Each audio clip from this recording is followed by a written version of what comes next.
जनगणमन अधिनायक जय हे भारत भाग्य विधाता।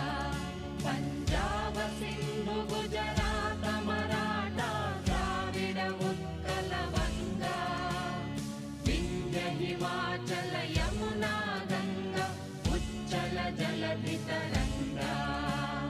तव शुभ नामे जाने तव शुभ आशीष मा